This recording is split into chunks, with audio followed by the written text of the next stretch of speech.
We have observed in recent days the vandalization of property, the hijacking of houses that government is building for befitting beneficiaries. We have seen the proliferation of structures that are emerging in the community, calling themselves business forums. And in many respects, these are young people that are deservedly demanding that nothing should happen in their areas without them. And that is justified. And we support that because development is about the quality of life of human beings. It's about how do you leverage development? Is it infrastructure? Is it human settlement? Is it anything that seeks to improve the quality of life of human beings? At the same time, must create jobs for those that are not working. So young people, communities are demanding that the development projects, including our own human settlement projects, should seek to empower the local communities in job creation. And government has taken a policy that at least 30% of any project should beneficiate the local communities. But in many respects, in misinterpretation of this policy decision, the business forums interpreted that to mean that you can group yourself into a business forum and demand 30% of the total of the budget. Now, that is contrary to a policy imperative that seeks to empower the local communities. And what do we mean?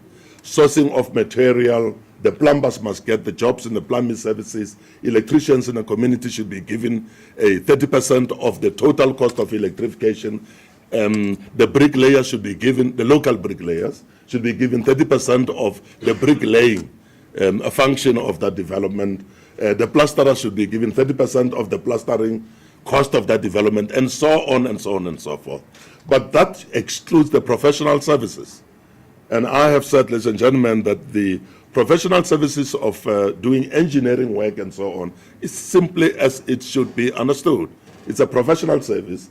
It means it's done by engineers, and engineers are people that have studied at university, at honors, masters, and some of them have done PhD degrees in civil engineering and other disciplines. Now, you cannot come from the community and claim my profession.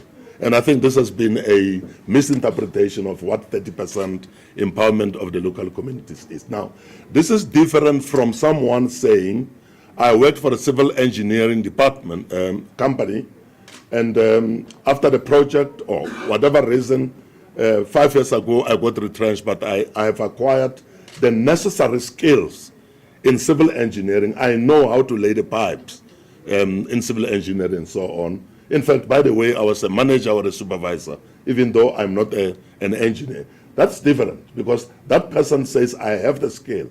Now, anyone who has studied engineering, civil engineer is a matter of fact, and course will listen carefully at this person. I'm sure you should be able to interview this person and see that this person actually has acquired the skill necessary for you to consider as a local empowerment function.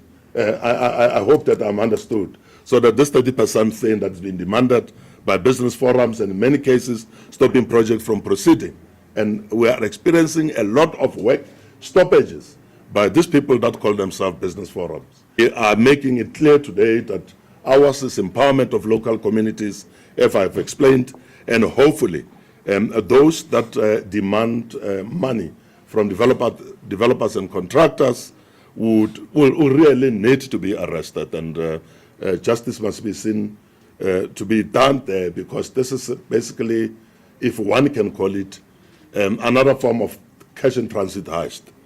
Because all what you're saying is that the community will not receive development benefits unless you get 30% of the total cost of the project. Now, that must be rejected with the contempt that it deserves.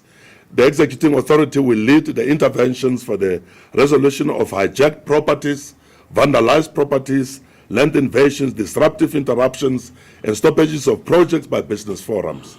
The executive authority will announce the steps towards the intended interventions after consultation with the justice, the prosecution authority, and law enforcement agencies.